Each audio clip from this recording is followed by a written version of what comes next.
Good afternoon, everyone. Welcome to the June 17th Norwood Airport Commission meeting. This meeting is recorded, and we have a few items we're going to attend to. Regular business meeting discussions, and then we're going to get into technical master plan update presented by Du Bois and King. The IT people have told us that the best way to prevent a lot of static and interference is if you're not talking to mute yourself. This will prevent feedback. So if you're not engaged in conversation, please mute, and we appreciate that.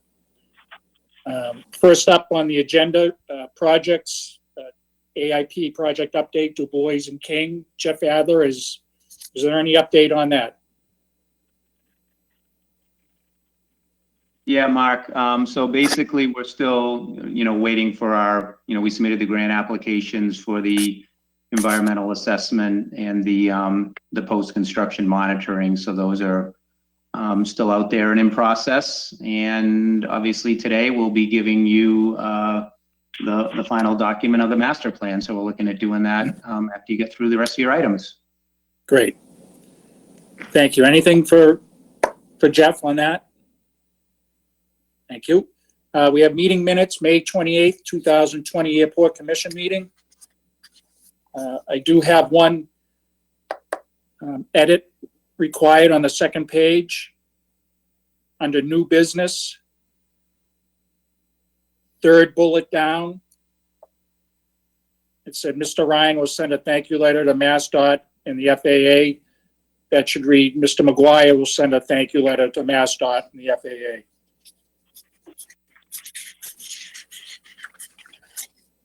Make a motion to approve the minutes as amended. Motion made, and I second it. All in favor? Aye. Opposed? None. Thank you. Airport managers report. Russ? Mr. Chairman, unless there are any questions or comments on the written report, I'm all set. All right. Is there a motion to accept the airport managers report? I make a motion to accept the airport's manager's report. And I second that. All in favor? Aye. Opposed? None. Thank you. Next on the agenda is flight level landscaping plan. I don't know if Bob Lawrence or anyone is here to present. Mr. Chairman, Peter Eichley, I believe Peter Eichley from Flight Level will be the Peter, presenter. okay. Yeah, this is Peter Eichley. Can everyone hear me? Yes. Okay. I believe all the documents have been submitted that the Airport Commission was looking for, including the insurance, including the actual operation plan for the tree removal, as well as the landscaping plan. The one, I think, the one item that was changed is we wanted to set up a temporary customer walking path so that our normal customers have a way to get into the terminal and their business won't be interrupted. So in the latest packet that I think was sent by Bob, I'm not sure when, there's a yellow rectangle that designates where the customers would walk from the south side of our terminal and then over the grass to get around all of the equipment and personnel doing the work. But as far as I know, all the notices have been provided. I believe the insurance listing the Airport Commission and the town is additionally insured has been provided. And I think we're targeting June 22nd or 23rd. The work should be 2 days. We're adding an extra day just in case of weather. So we're looking at June 22nd, basically through the 25th. If there are any questions, I can attempt to answer them. Mark? Yes. Yeah, Peter, thank you for that, and thank you for the updated plan. I think it's a really good landscaping plan. It just didn't have it in time for the last meeting, but I like where the trees are gonna be located and the type of trees that you're using. And I think it's a good idea having a temporary walkway so that, for safety reasons. Will you ensure that these, I know it's being subcontracted out, that these workers for the contractor that's doing the work are following COVID 19 safety precautions in regards to face masks or portable water has to be available and sanitizer and a sign that says it is a COVID 19 approved work site? Yes, we'll be sure to do that. Okay, thank you. If you don't have anything, Mr. Chairman, I make a motion to approve the plan as presented with the temporary walk path. And I second that. All in favor? Aye. Opposed? None. Thank you. Thank you. Commercial permits for 2020, fiscal year 2021. So Russ provided a nice layout here, and would look for a motion to approve the following fiscal 2021 commercial permit applications for 1, East Coast Aero Club, 2, Kestrel Aviation, 3, Tuckamore Aviation, and 4, New Horizon Aviation. Each of these businesses have submitted a commercial permit application. Permit fee and airport manager has on file current certificate of insurance with appropriate coverage limits and language. And they have fully met the airport minimum standards. So look for a motion to approve fiscal 21 commercial permits for those 4 businesses. I make the motion, and Russ, please thank these corporations for meeting the deadlines, taking it serious and hitting the deadlines of when it's due. So I make the motion to approve the renewal of East Coast Aerotech, Kestrel Aviation, Tuckamore Aviation, and New Horizons Aviation. Motion made, and I second that. All in Aye. favor? Aye. Opposed? None. The second one is recommending a motion to approve the following fiscal 2021 commercial permit application, a renewal application for New England Aircraft Detailing. And in that, there's a waiver of the aircraft tie-down requirement and the rented office space requirements for New England Aircraft Detailing LLC. So Russ, this has been the standard since they've been here. They've got their commercial permit, but we've waived the aircraft tie-down requirement and the rented office space. Is that correct? Mr. Chairman, that is correct. I make the motion to approve the New England Aircraft Detailing renewal application and allowing them a waiver as we've done in the past for the aircraft tie-down requirement and the rented office space. And I second that. All in favor? Aye. Opposed? None. Okay, so here we have recommend a motion to provisionally extend until the next airport commission meeting, the fiscal 2020 commercial permit for the following businesses: Aerial Productions, Flight Level Norwood, Blue Hill Helicopters, Boston Executive Helicopter, Elite Aero Services, Lao Che Air Freight, doing business as Norwood Air. And Russ, extending these 6 commercial permits to the next meeting for what purpose?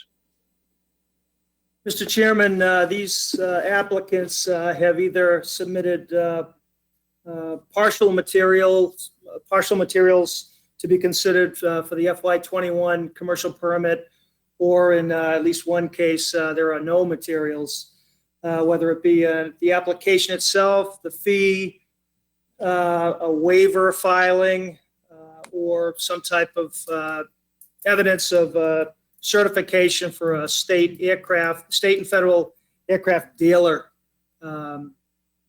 certification. So these 6 companies have incomplete applications at present. We're working with those businesses right now. Some of them are very close to having the full application, but do not have it at the present time. Okay, so is there a motion to extend to the next airport commission meeting, those 6 businesses? Yeah, Mr. Chairman, before I make my motion, I have a question for Mr. McGuire. Yes, Mr. Sheehan. Yeah, Russ, what was the company that hasn't submitted anything yet? We've actually got 2. We've got Aerial Productions LLC, which would be a renewal application. They've been here for many years. And Elite Aero Services don't have any application fee, waiver letters, et cetera, for that company either. So those 2 companies have submitted nothing at present. So after the meeting, will you get on the phone with them or shoot them a quick email and let them know they got to start the process so we don't have to do this again next month? Correct. This is, we unfortunately, we have to go through this every year, as the commission knows. And all the businesses were notified on June 3rd that I would need the materials. I think it was actually prior to June 3rd. I think June 3rd might have been the date when I wanted those in office, but you know, we'll get those materials to the commission. All right, great. Thank you, Russ. Mr. Chairman, I make a motion to provisionally extend the license till the next airport meeting for the following companies: Aero Productions, Flight Level Norwood, Blue Hills Helicopter, Boston Executive Helicopter, Elite Aero Services, and Lauchi Air Freight, doing business in Norwood A. Thank you, Mr. Sheehan, and I second that. All in favor? Aye. Opposed? None. And then finally, in the commercial permits, back in February, ATP of Massachusetts was approved for operating a flight training facility. There were some outstanding requirements, and they since have provided those. We are now looking for the fiscal 2021 commercial permit for ATP of Massachusetts. And ATP has said to the airport manager that in mid-July that they will be having their planes, flight training aircraft here. They don't have them right now. So the airport manager has recommended a motion to conditionally approve the following fiscal 2021 commercial permit application for ATP of Massachusetts. And conditionally that 1, basing at least 2 of its flight training aircraft at Norwood Airport, and 2, having suitable commercial tie downs or hangar space for its company aircraft. Mr. Chairman, I have a question for Mr. McGuire. Yes, Mr. Sheehan. Yeah. Hey, Russ. Yes.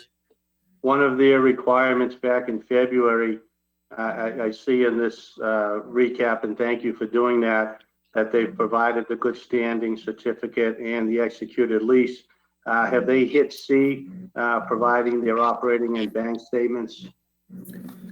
They have not provided those as yet. They actually are not operating the facility that Flight Level is in the process of renovating. That was the former offices of the airport management and airport commission is where ATP, as I understand it, is going to be located. And so that those offices are have been in the in kind of a rehabilitation phase. I'm not sure what the timeline was prior to COVID-19, whether that impacted ATP or not. But in the email yesterday with Mark Butler, who presented went before the commission on February 12th, the plan right now is to get the training aircraft here around mid-July. So you know, they've worked at getting me the executed lease with Flight Level, and they also have the from the Commonwealth of Massachusetts certificate of registration as a foreign corporation.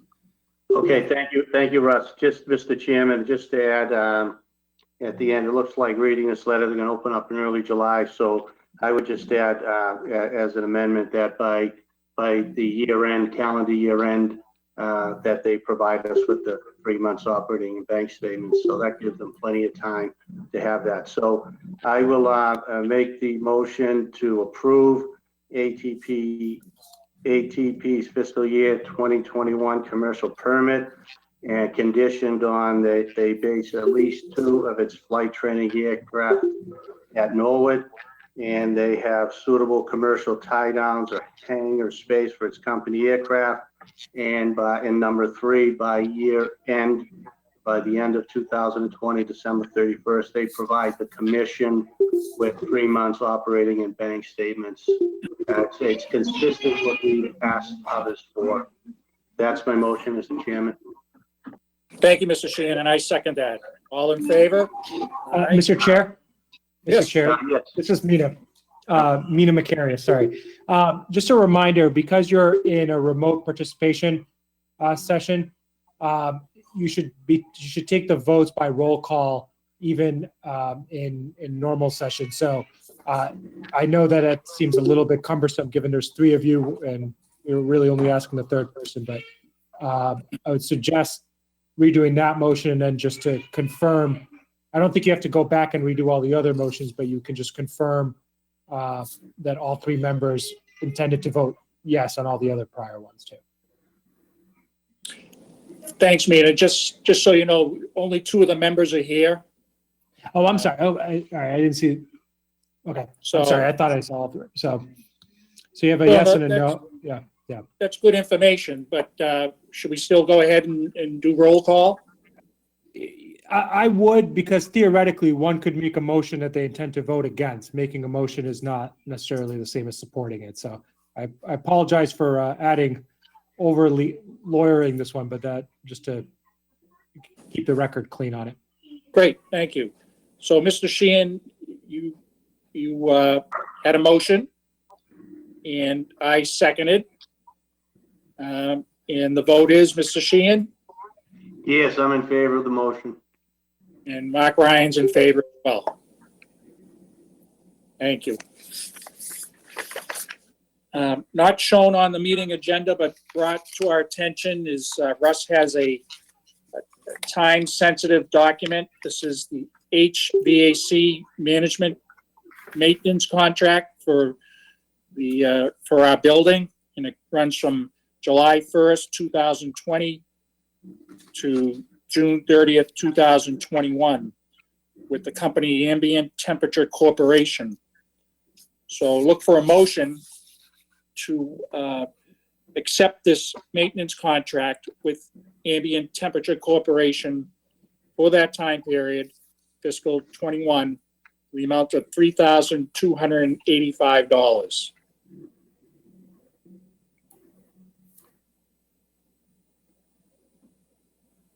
Question for Mr. McGuire, Mr. Chairman. Yes, Mr. Sheehan. Russ, was this in the packet or did it just come in?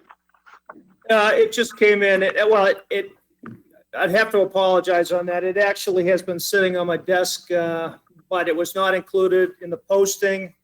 It's somewhat time sensitive in that the service contract would start July 1st. I asked the company, which was actually the company that installed the HVAC when the building was constructed. I asked them to kind of align the service agreement with the fiscal year just for budgetary purposes. So I'd be happy to post that if we need it. It is, I looked through the service agreement. The chairman, I believe, has looked at it as well. And I don't have any problem with it. Okay, yeah, so this is a 1-year contract for maintenance on the HVAC system at the new building. That's correct. Yeah. And the amount was under the requirement needed for bid, correct, Mr. Ryan? Yes, it is. Yes, okay, yeah. I'll make a motion to approve the Ambient, and Russ, I would just ask, just for the public purposes, that we put it out in the packet next month, so whoever wants to see it can see it. I'm sure it's just a pretty standard HVAC contract, so I make the motion to approve the contract. And I second that. Mr. Sheehan, Yes. Mr. Ryan votes yes. All right. And I understand, John Cochran, you there?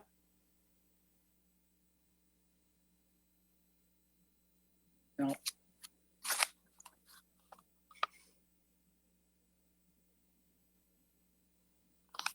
Okay.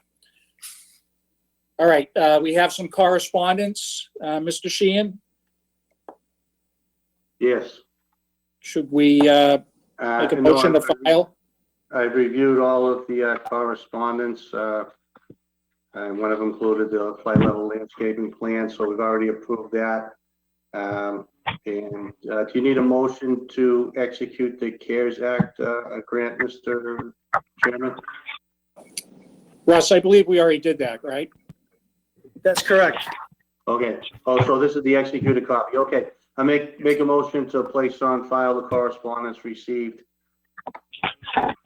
And I second that. Mr. Sheehan, Yes. Mr. Ryan votes yes. Okay, so now we're going to go talk about the technical master plan update. And the way this will work is after I do a short introduction, Du Bois and King will do a presentation. After that presentation, it will be open for questions from the commission. And then at that point, we can open up for questions or comments from the viewing public. So just briefly, 2004 and 7, we had a master plan done by Edwards and Kelsey. Since that time, things have changed, and we elected as a commission to do a technical master plan update. It's not a full-blown master plan, but a technical master plan update dealt with more of the, on-the-ground layout of the airport, working on some ways around non-compliant, FAA non-compliant issues. And it also allows the funding of a lot of these projects. By being on the technical master plan update, FAA will recognize that a lengthy process went through in developing it, and they will consider funding for it. So it's a very important document. Back in March 7th, 2018, we had a meeting at the Airport Commission offices at 125 Access Road and invited airport users there. Some did attend, not many, but we got a lot of good information out of that. On April 30th, 2019, we had a public hearing at the Police and Fire Station on Manhattan Street that was attended by 7 or 8 people. A lot of good comments came out of that, as well as some comments, written comments were submitted. Since April 30th of 2019, Du Bois and King has worked diligently in addressing as many of the comments and concerns that are addressed, but many concerns and comments weren't related to a technical master plan update. So those were not addressed in the technical master plan, but there were many other good ideas that were incorporated. So here we are in June 17th, 2020, with the master plan, the final document. As I said, we'll listen to the presentation. Commission will ask some questions, and we can have some questions or comments from the audience. But this is the final document that will be submitted to the FAA. So with that, I'll leave it to Du Bois and King to make the presentation. Thank you, Mr. Chairman and members of the Airport Commission. This is Guy Ruel from Du Bois and King. I'm joined on the phone in this call, this video chat from Du Bois and King with Jeff Adler and of course Mark Goodrich. And we're happy to be here. Thanks for inviting us. As the chairman had outlined through a scoping process a couple of years ago, it was decided to do a technical master plan update. Technical meaning it's very specific. It's not a complete master plan.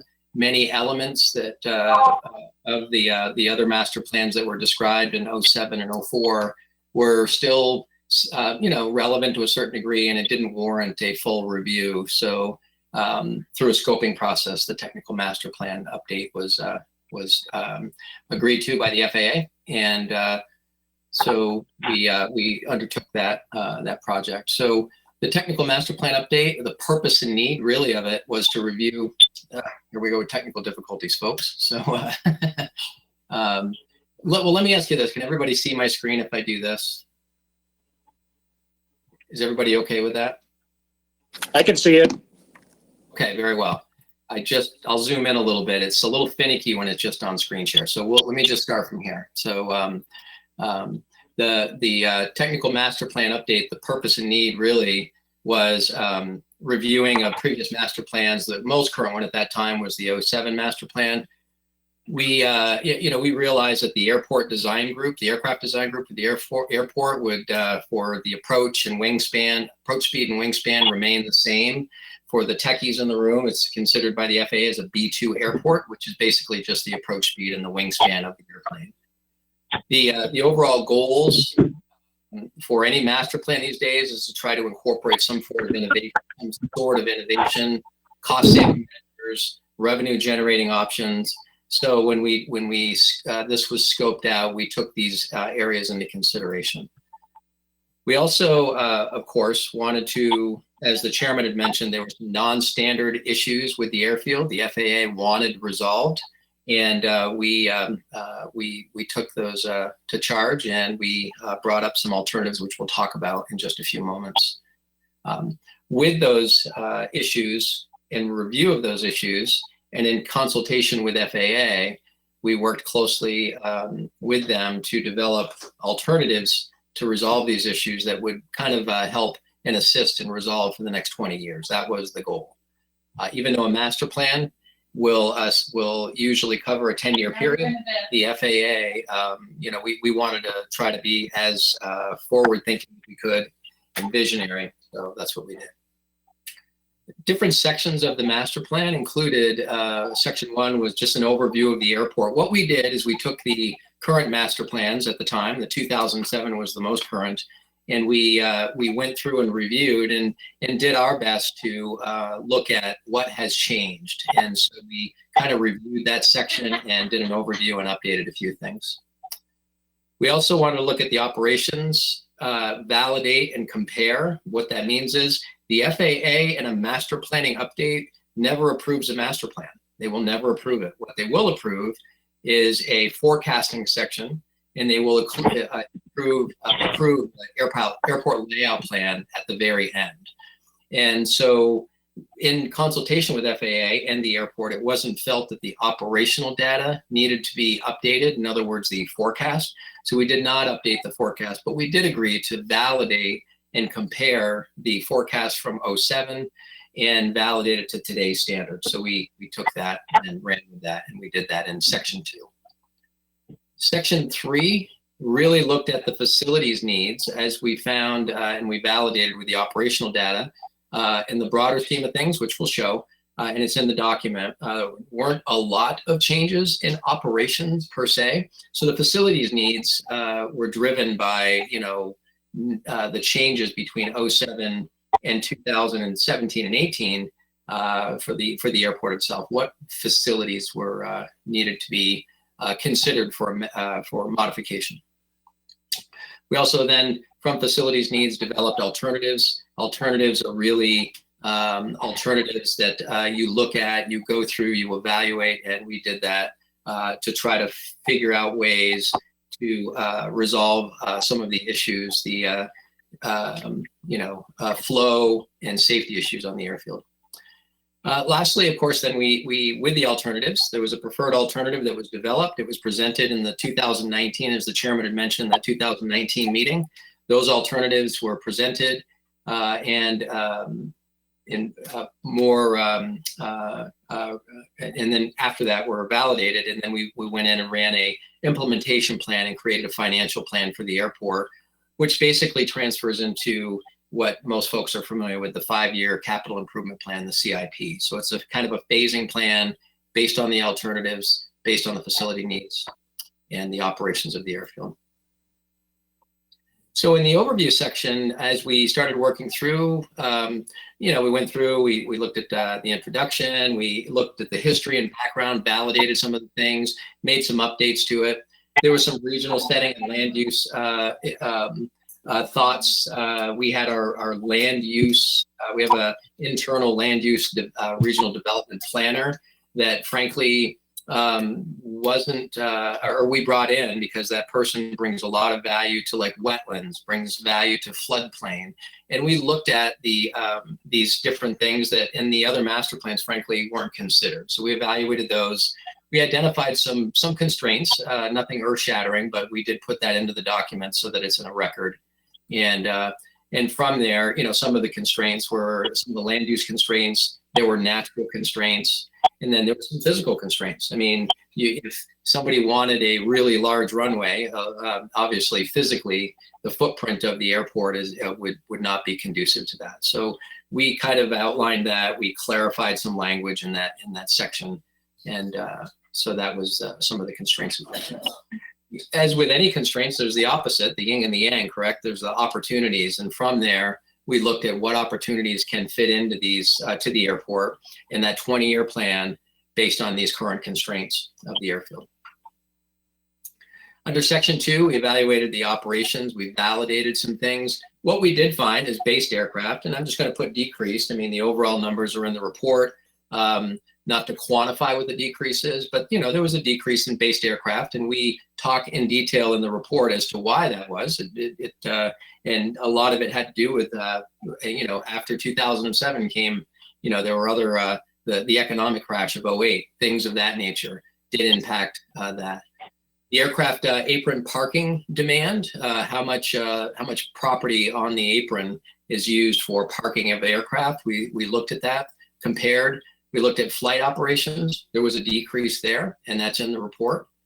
We also looked at runway operational data. We wanted to be very specific. I got to tell you, in today's world, the FAA is being very specific about airports with 2 runways and how many operations are actually on those runways. And they are pushing, not at Norwood, but at other airports, to say you no longer need that crosswind runway. It's called right sizing.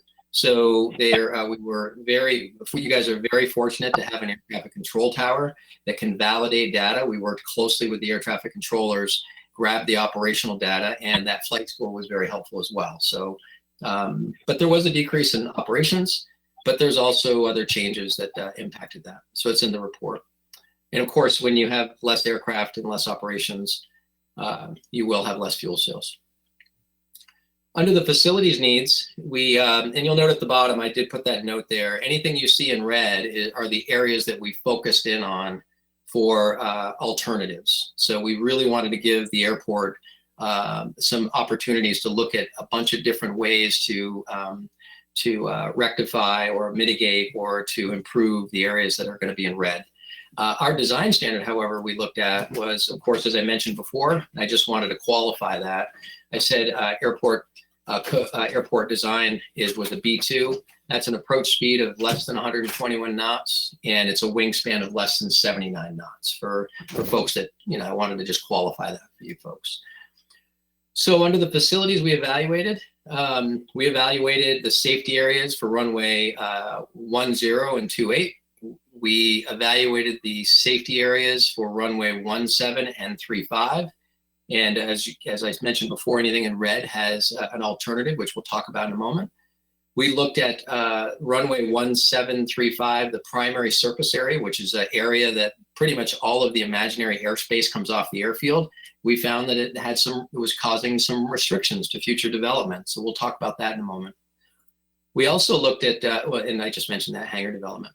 The thoughts of having a precision approach system since 2007 has gone to different technologies that frankly give almost, in some cases, better approach minima for aircraft. So the airport was slated for precision approach system. We basically talked about that and found no need really to give some alternatives. Taxiway Charlie, that's kind of that obtuse angle, 45-degree angle taxiway. It leads to some geometry issues with the FAA, some non-standard conditions, and frankly, there were some alternatives we developed there to ratify or rectify that design concern and safety concern with the FAA. Taxi lane system. I'm going to have Jeff Adler talk about our taxi lane system in just a few minutes. We came up with multiple alternatives, and these are the taxi lanes really that go down between the hangars. There's other taxi lanes on the airfield. We spent a lot of time on this subject and came up with alternatives and what was in the end a preferred alternative. Along with that review, though, we were able to come up with some revenue generating opportunities for the airfield as well, like, for instance, in a de-icing pad, glycol collection capability, de-icing for winter operations. The de-icing for aircraft is a large revenue generator, but most importantly, from a safety perspective, it really, having those capabilities is important to the airfield so that folks that want to depart with their passengers can de-ice, take on fuel, and feel comfortable and confident that they'll be able to depart in a safe manner. So we included that in. There was talk about the helicopter pads on the south end. There was some congestion and actually flow and parking and recovery of those helicopters. There were issues, and we came up with some alternatives for that. Fuel farms we reviewed and the facilities needs. There are 2 fuel farms. Of course, Boston Executive Helicopters, and then of course Flight Level. Boston Executive is quite new. Flight Level is aging. We identified the age, and and sometime there's going to need to be probably our recommendations were replacement. Boston Executive Helicopters were in the broader scheme comparatively, we're much newer, of course. The maintenance equipment storage, administrative and GA building, we just reviewed it. It was not in the previous master plan because it had not been built yet. So we highlighted that and spotlighted that. We talked again, one of our goals was to create revenue generating opportunities. We talked about an aircraft wash area.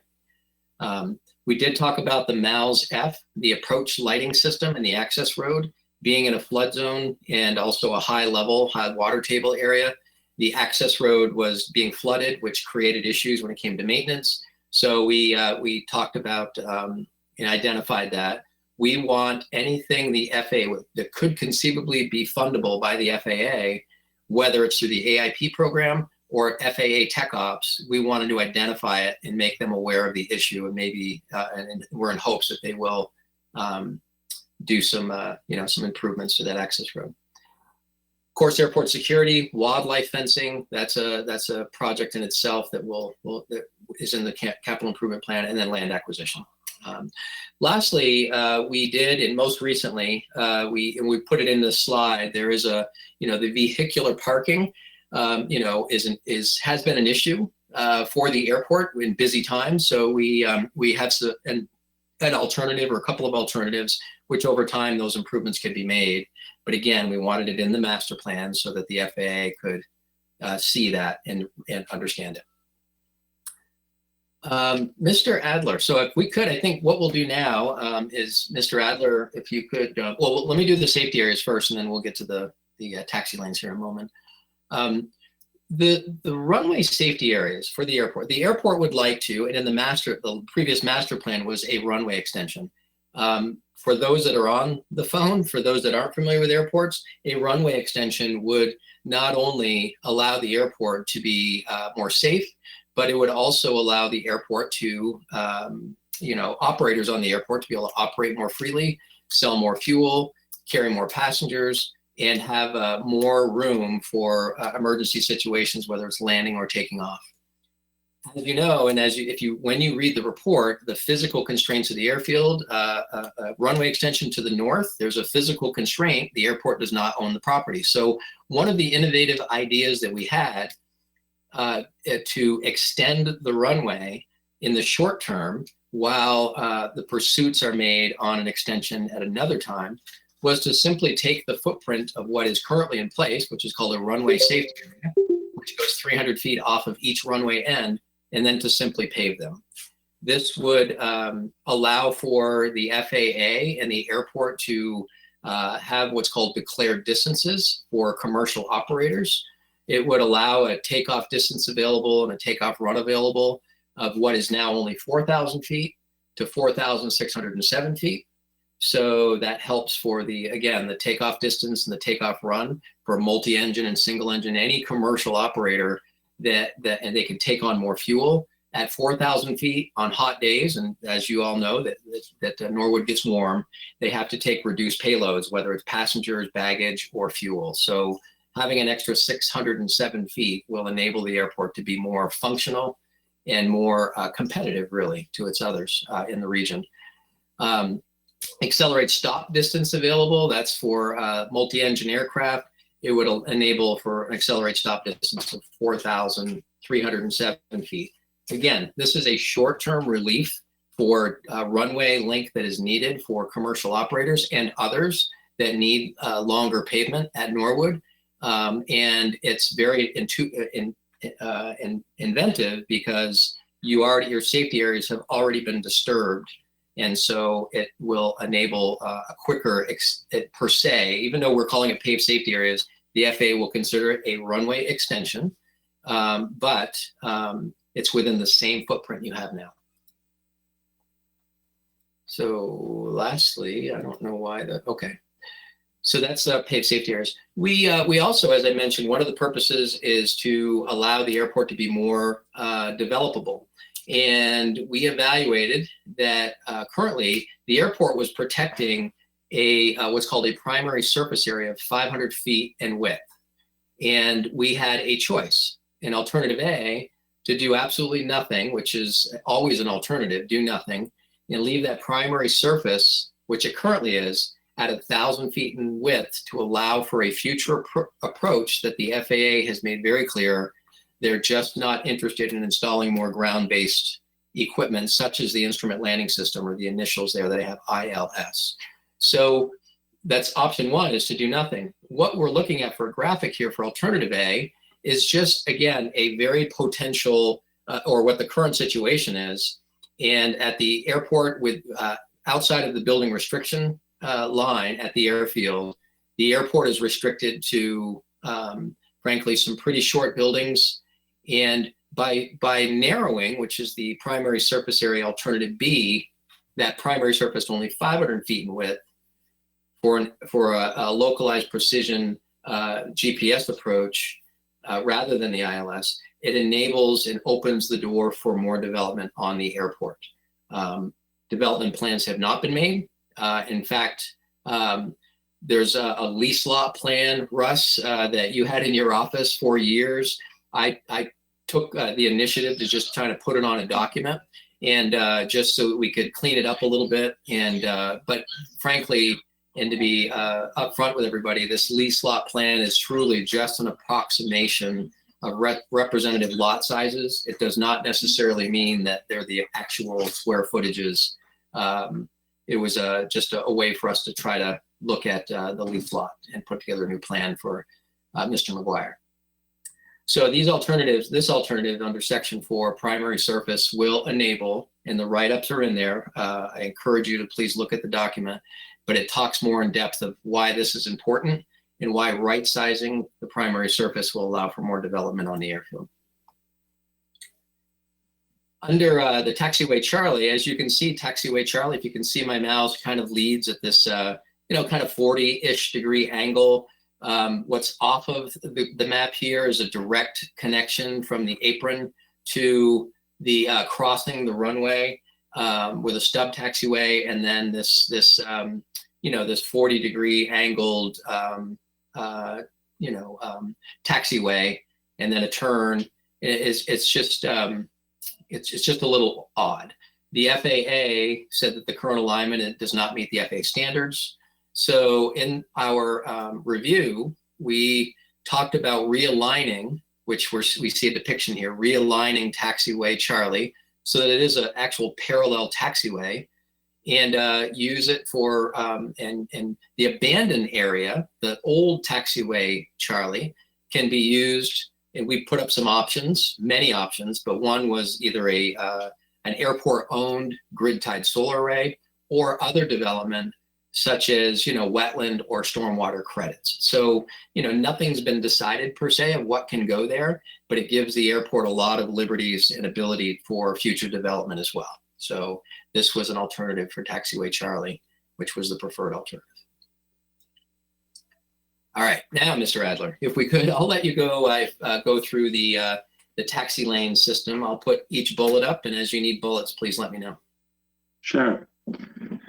Thank you, Guy. Again, this is Jeff Adler with Du Bois and King. So what we're going to talk about next is the taxi lane system. And again, this was one of the primary reasons that we started the technical master plan in the first place, was the issue of taxi lanes on the airport and compliant issues of did they meet current FAA design standards, or current at the time and current now, and recognizing that they didn't, and what could we do about those.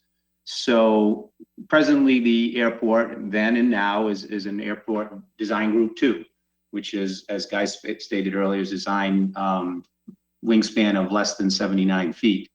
And so the TOFA for those areas which is the taxi lane object free area for a 79-foot wingspan, is 115 feet. And so it was obvious from the get-go that unfortunately none of the 3 taxi lanes, internal taxi lanes, meet that. And I will take a little bit of an aside here. We talk about taxi lanes at the airport, and then what we're looking at now are the 3 internal ones. Obviously, there's another taxi lane, which is the north-south taxi lane, which is the primary taxi lane that runs along the airport and services the apron areas and comes off and runs parallel to Taxiway Alpha.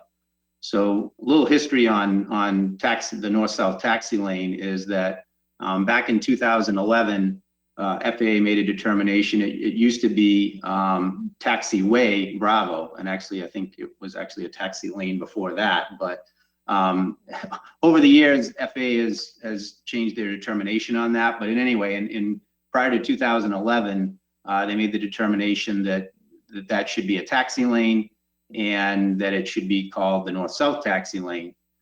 So we did go through an analysis when we did that. It was a reconstruction, but the airport was interested in developing tie downs along the east side of the north-south taxi lane, which had been there many years before. But then when the taxiway designation came in because of the taxiway object free area, those couldn't be there anymore, so they were abandoned. But the airport had always been interested in trying to reestablish those.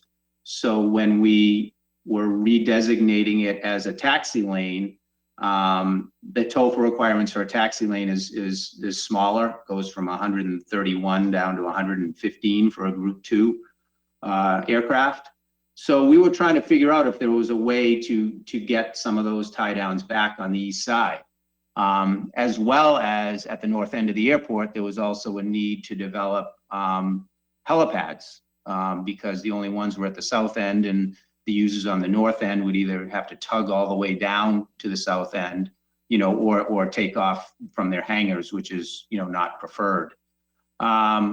So we kind of took that project to relook at the north-south taxi lane and to try to come up with a way to reestablish tie downs as well as develop helipads on the north end. So the end result of that, without getting into a long history because that went on for many months, we did end up getting a modification of standard between Taxiway Delta and Echo to reestablish tie downs in that area by getting a mod to standard for the taxi lane object free area, which was reduced from the 115 feet down to 85.4 feet based on a Super King Air aircraft. And that mod to standard was approved back in May of 2011. So that enabled us to do that, to at least establish tie downs there. The feeling is that wasn't restricting any aircraft, that section of the taxi lane could be, reduced to smaller aircraft without really causing any impact to users. Then at the north end, as far as the helipads, the decision was made that the taxi lane, which used to end up going out and connecting out to the runways, would be basically removed, and that the taxi lane north of taxi lane 3 would be, the designation would be removed, and that would be turned into ramp area.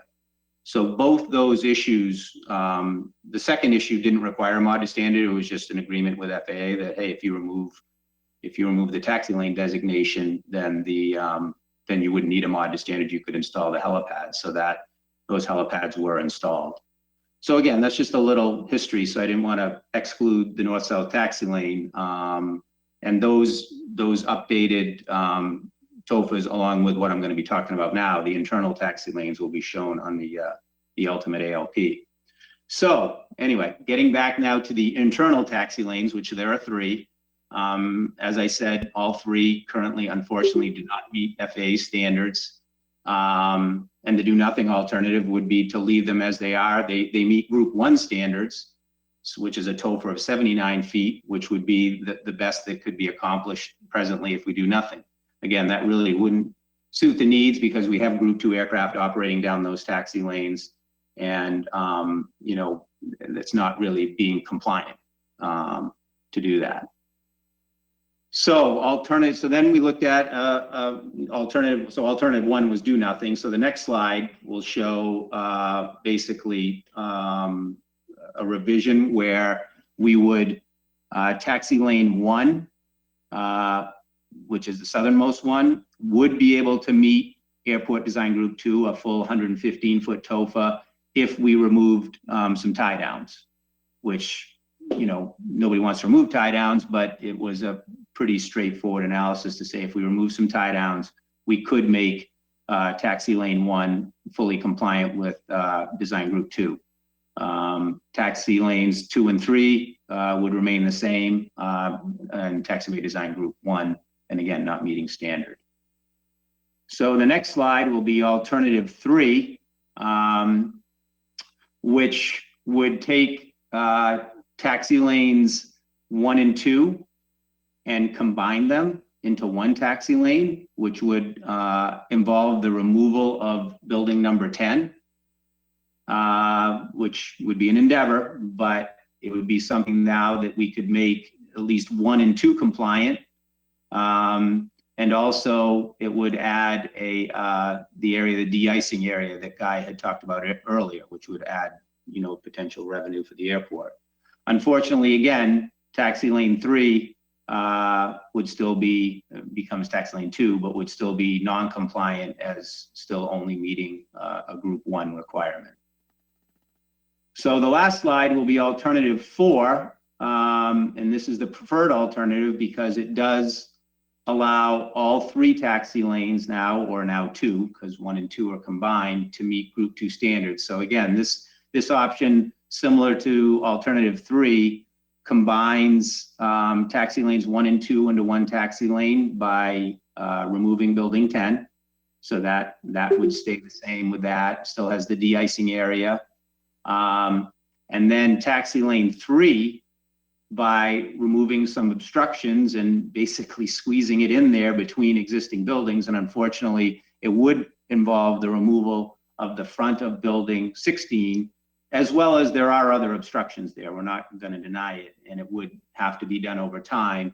But this would be the only way to make taxi lane 3, you know, fully compliant and meet the FAA standards. So again, after a lot of discussions, you know, with FAA, you know, with the airport, that this was determined to be the safest to provide, you know, access to all users that operate at the airport safely, and to, you know, promote equal access to all. Is that, you know, this was the chosen alternative. So, so with that, I think that concludes my section, Guy. So I'll turn it back to you for the helipads.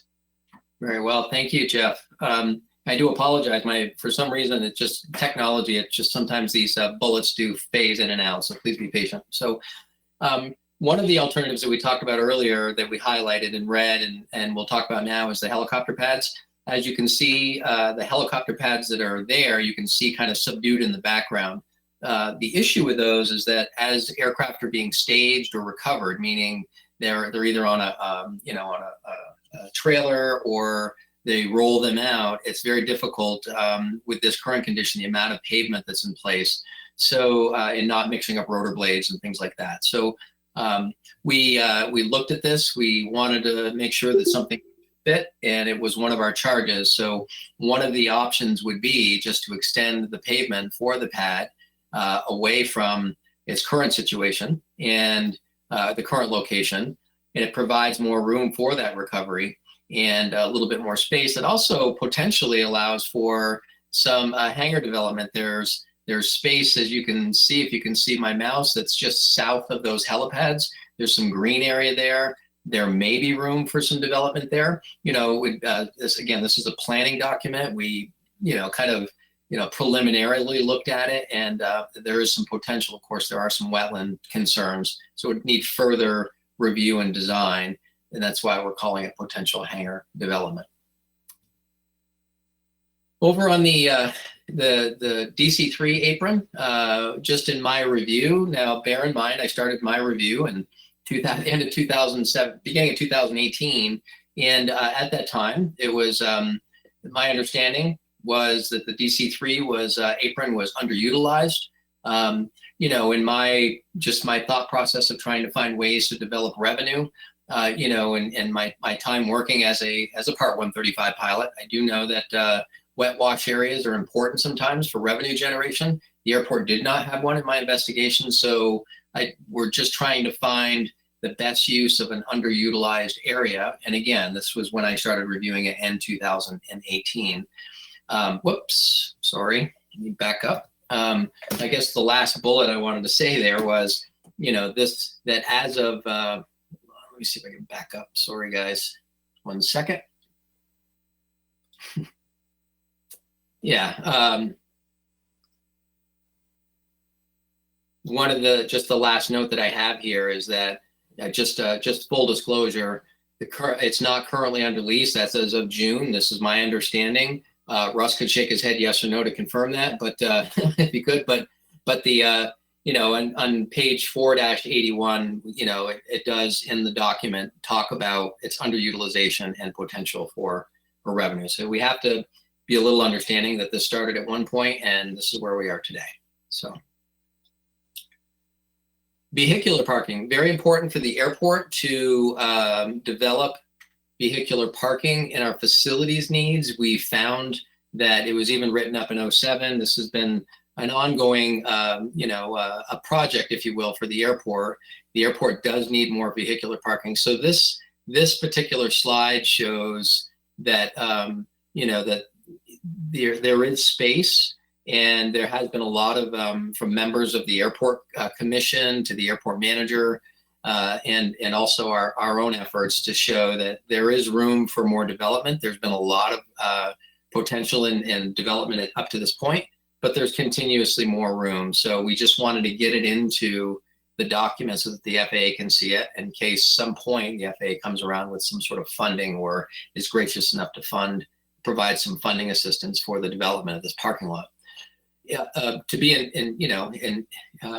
innovative, we're looking at proposed solar canopies. The commission deserves the credit for that. They've been wanting to do this for a while. I know the airport management wants to. So, there's a proposed covered solar canopies would be one way to develop revenue.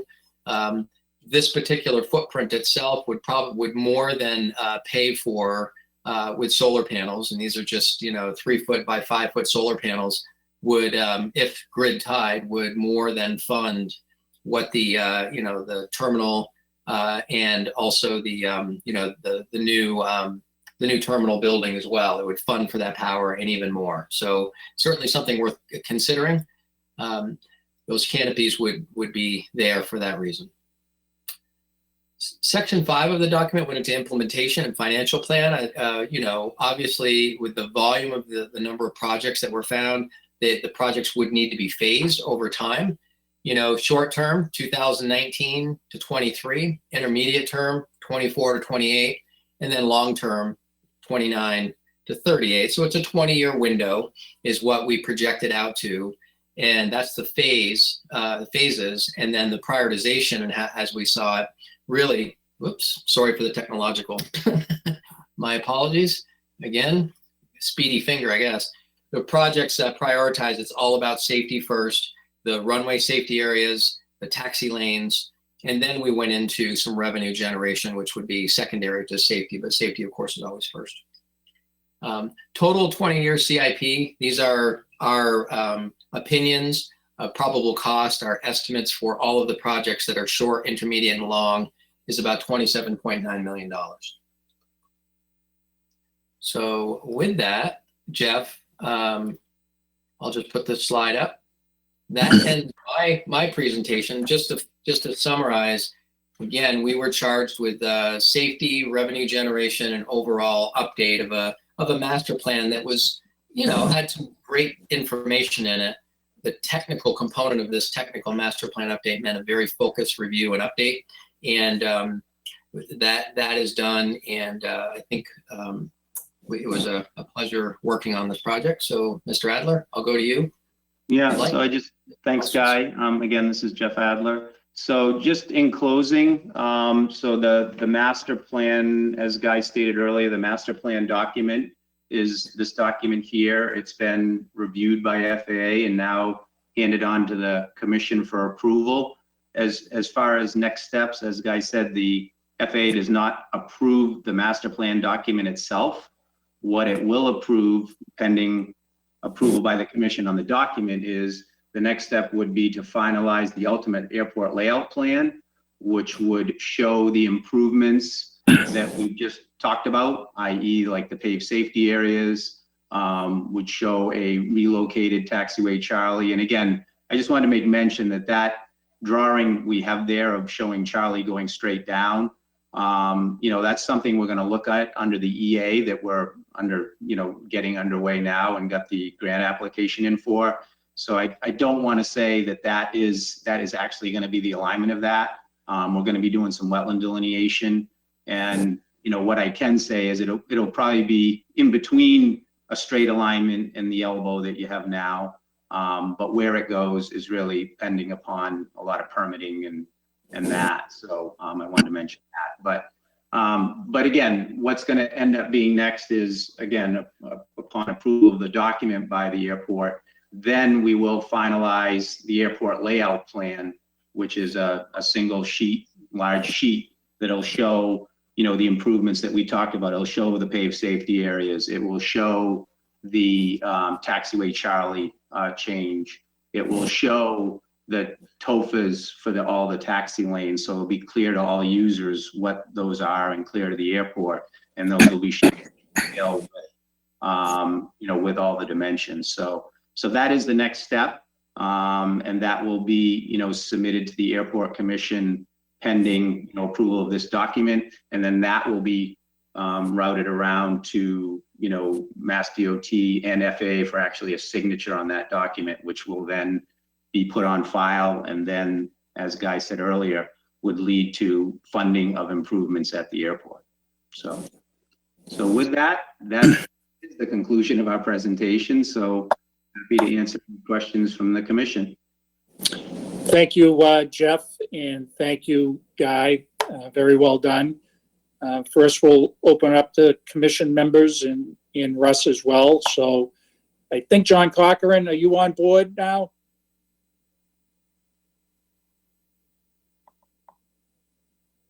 I'm not sure. But Mr. Sheehan, do you have any thoughts, comments? Yeah, thank you, Mr. Chairman. With your permission, I'd like to hear the comments of all the attendees, and then possibly any comments at the end of that, Mr. Chairman. And I would ask that, I know there's people on the phone, if they would identify themselves for us, and if I can reserve myself till I hear all the comments from the participants. Very good. Thank you, Mr. Sheehan. So yes, we'll open it up to the attendees. When you do speak, please start off by telling us your name so we can have that in the minutes. So is anyone out there looking to make comments or questions?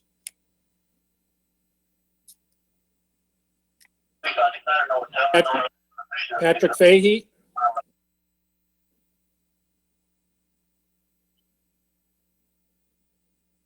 Hi, sorry, I heard somebody else speaking in there too. Hi, Mark.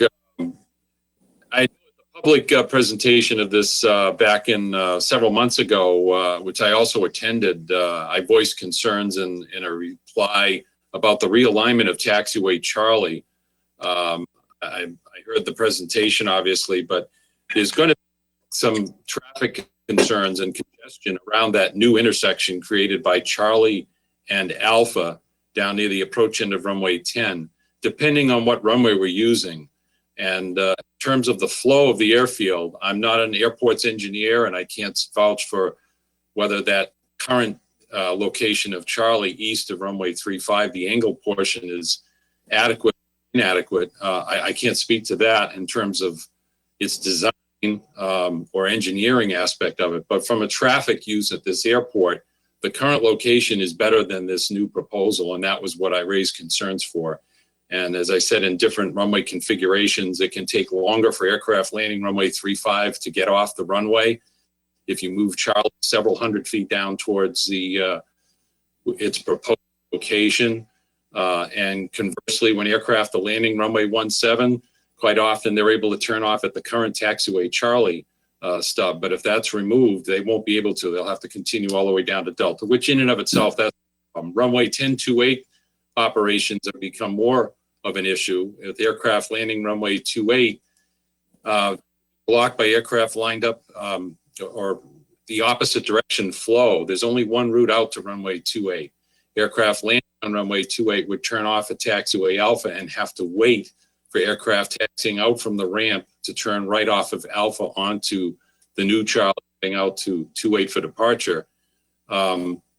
We have storage, if in effect, for arrival aircraft that land on runway 28 and turn off on Alpha. There's plenty of room for putting 2-3 airplanes. It doesn't happen often, but when we have busier days, you can put aircraft on Taxiway Alpha, holding of Taxiway Charlie, waiting for outbound traffic on the current taxiway to get out there. I have some concerns for that. And this new design does not also have a run-up area for departures off runway 10 on Taxiway Alpha there.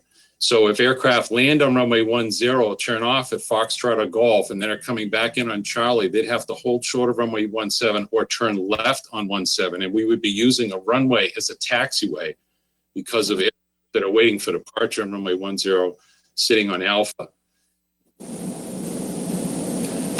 Patrick, thank you. Those are great comments. In fact, Patrick, this is Jeff Adler. Yeah, we did. Do you want me to respond, Mark, or do you want to just take all the questions?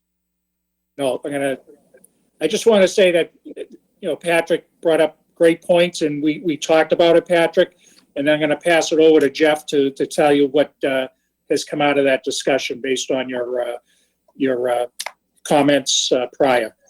So go ahead, Jeff. Thank you. Yeah, thank you, Mr. Chairman. Yeah, Patrick, we did. We validated your comments. Again, unfortunately, we didn't have, as it says, that wetland area, we didn't actually have wetland delineation done. And so at the point we did this, the only way we knew we could hopefully avoid any wetland impact was to come straight down, which is what we had shown. So that's what we did, only because, the variance process and, the DEP process is certainly time consuming.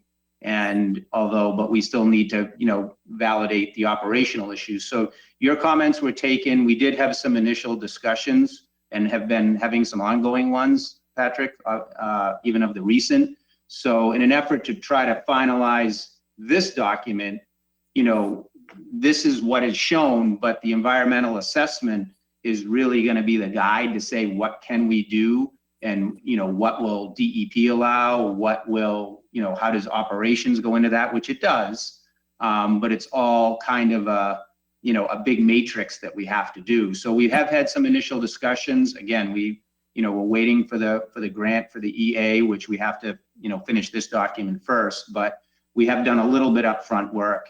And as I said a little bit earlier, if you didn't hear, is that we are looking at, making an elbow there right now. I think we show that as the distance from the existing Charlie to the new one there is like 570 feet. And I think we're looking to, maybe, have that distance shrunk down considerably, maybe to, a couple hundred feet. So the jog would come through there. We're trying to verify wetlands as well. But your comments were taken, and we are looking to do that and then supply that information to DEP to enable us to get, the variance. So that's what the EA will do. But no, certainly understood the comments. They're very good ones. And we're certainly looking to, increase that and reduce that 570 feet, hopefully to something like a couple hundred feet difference between what's there now and where we may end up putting it.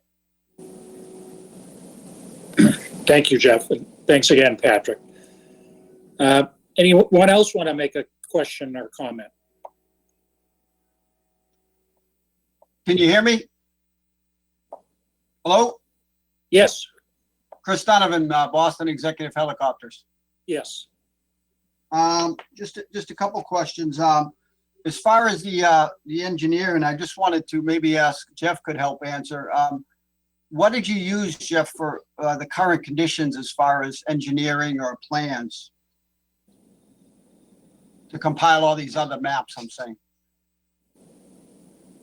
The maps themselves, we did have the airport was flown, so we had an AGIS survey done by a company called Cornerstone. So they flew it, and basically we used all that information because that's being tied back into will be tied back into the FAA GIS system. So that's what we used for that information. At least some of it. I mean, again, there's a lot of information on these plans, like wetlands that say, to be determined, because we didn't have wetland delineation everywhere.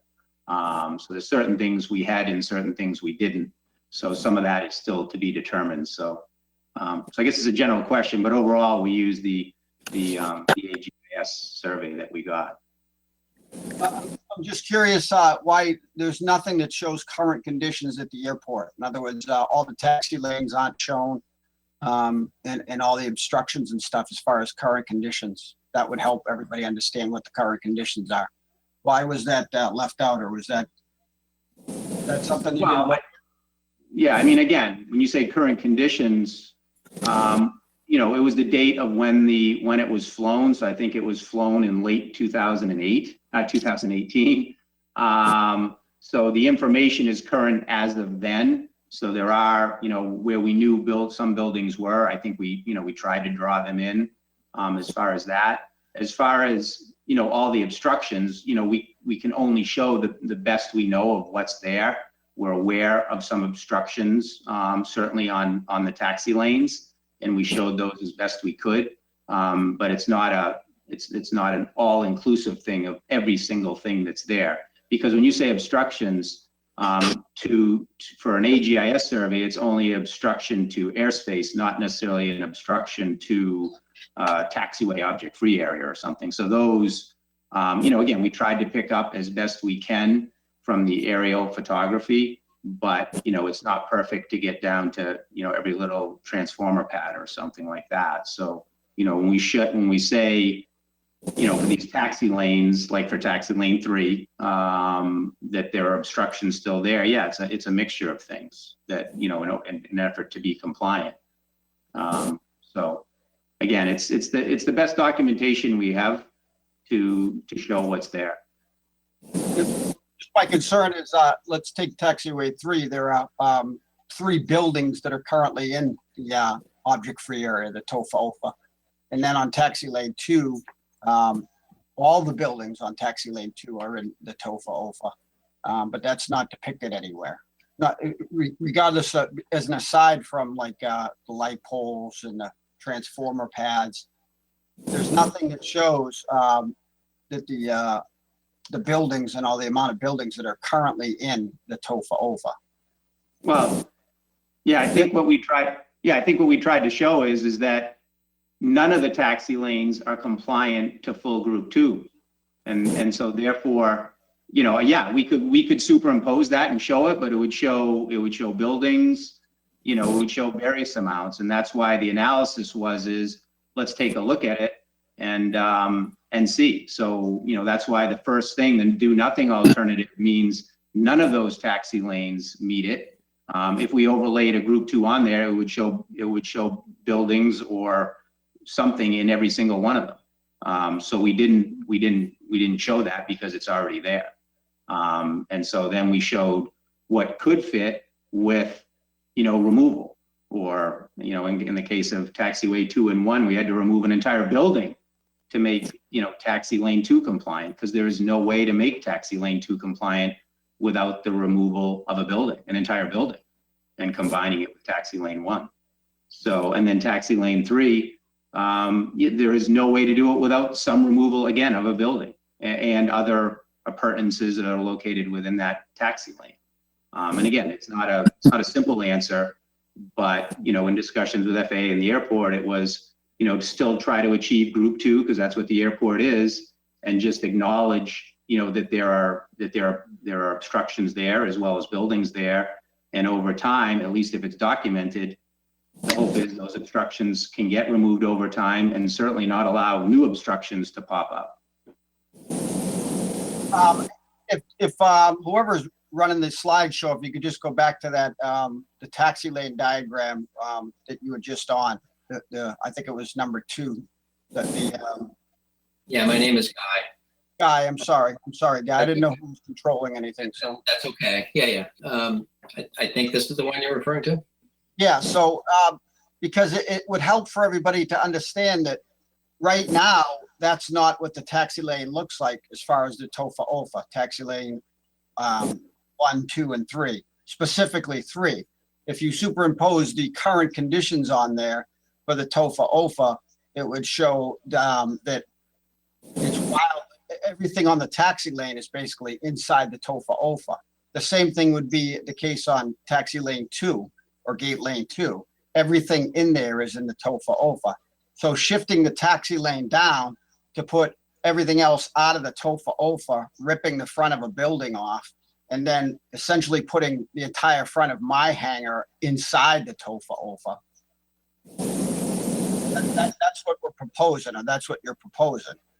We're going from everything's in the TOFA OFA except for my building, for instance, on taxi lane 2, correction 3, to everything's out of the TOFA OFA. We're going to rip the front of a building off, and we're going to put everything on the BEH property inside the TOFA OFA.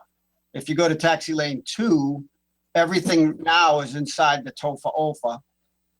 I guess the preferred method, number 4, would be to rip down the T hangars, which isn't such a bad idea, to be honest with you, because they're old. But then the TOFA OFA, you still have all the buildings to the north side of taxi lane 2 in the TOFA OFA. And if you shifted the TOFA OFA down to the south on taxi lane 2, you're just going to take up a significant portion of that ramp. So I guess my real question is at the end of taxi lane 2 right now, you don't have a TOFA OFA at, like, let's say the last, 150 feet or so, because you don't have any lines. You don't have any TOFA OFA on the north of the north-south taxi lane because you don't have any lines. We have, I guess, modifications to standard on between taxiway Delta and Echo on the north-south taxi lane.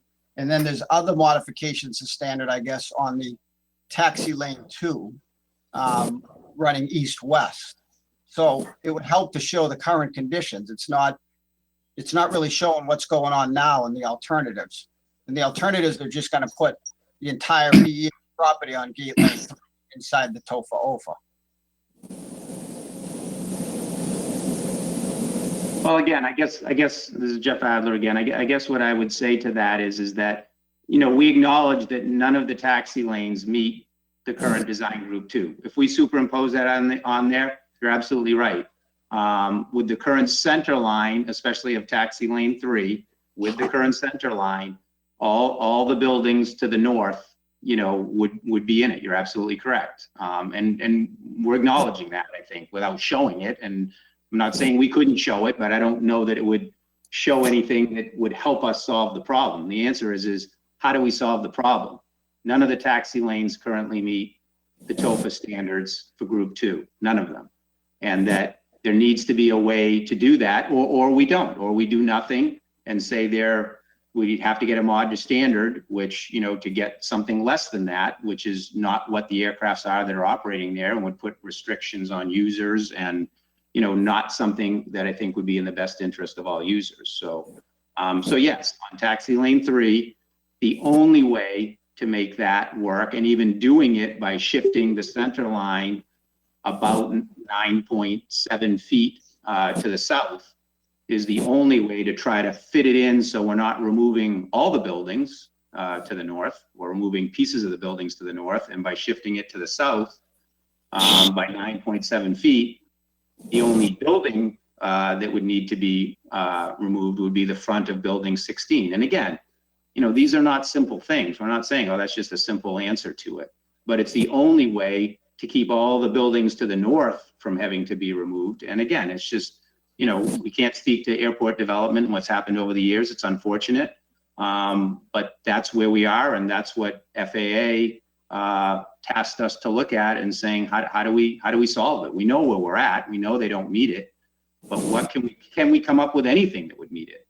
And I think in this case, the preferred alternative can meet it with some, but I think it's the least impactful of anything else. I.e., if we kept the center line where it is, we'd have to remove the front of all the buildings to the north. Probably doesn't seem like a great alternative. So, But the building to the south of taxi lane 3 is also currently in the TOFA OFA, correct? You mean building 16? Yeah, I think it still is. Yes. Yeah. So moving it south is just gonna put it more in the TOFA OFA. Correct. Okay, and as far as before, how did you? There are other alternatives, because you mentioned the alternatives before, and that's remove the taxiway lines, which is exactly what you did in the north-south taxi lane, north of 3, correct? Correct. Yes, and we did. Yep. And so we did look at that also. And it was determined after discussions with, FAA and the Airport Commission that would, again, there's legalities to this, and making sure what you're doing is fair to all users, and that wouldn't be necessarily fair to all users by, by doing that and eliminating that, and that it wouldn't. There could be issues with access to users getting down there, since there are multiple users down that taxi lane, and will continue to be multiple users. And that it was determined that could create a situation where users would start complaining about access and getting to hangars. And to the north there that we talked about for the helipads, that was determined in that area that wouldn't create that type of situation. Here with all the hangars, I think it was determined that could create a situation and would not be fair, potentially unfair, and could run astray of some grant assurances. So again, there's no easy answers, but that you're right, that was an option, would be to eliminate the taxi lane designation. Did you talk to the building owner in the taxi lane 3 about ripping the front of the building off?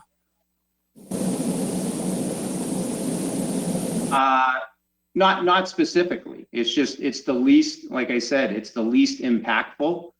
And it does look like that section, may be different from the rest of the building. So there's a possibility. But again, this is something that is not guaranteed. We understand it, and not guaranteed over time. But at least it shows to the FAA that we're trying to be compliant, and even more importantly, that, anything moving forward, these lines will be shown on the ALP. They weren't on the last one.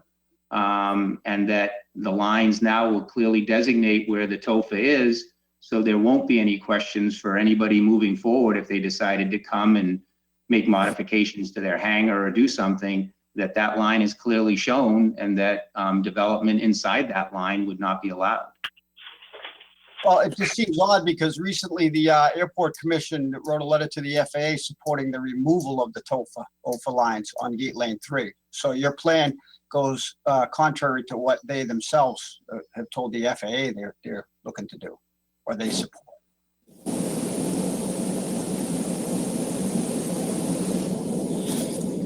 So just on that, Jeff, I'll answer that. That's part of the settlement agreement that Chris is talking about. And, if the FAA agreed to remove the TOFA, the Airport Commission was not going to stand in objection to it. But BEH would have to make that case to have the TOFA removed, so. Well, if I can just expound on that, it wasn't that they weren't going to stand in the way. It was they were going to write a letter of support. And as you know, Mr. Ryan, last year I did write the letter to FAA, and then you wrote a letter of support. So it's not just not standing in the way. It was a proposal. I wrote the letter to the FAA, and you wrote a letter in support of that process to the FAA. And it's contrary to what the master plan, the technical master plan update is saying. But the FAA has not approved removing the TOFA. Okay, but I just want to be clear because it's a conflict as far as the technical master plan update is proposing something that's contrary to what you've proposed to the FAA. And I assume the FAA has received all that. So we wrote a letter outlining the reasoning for that in accordance with the agreement.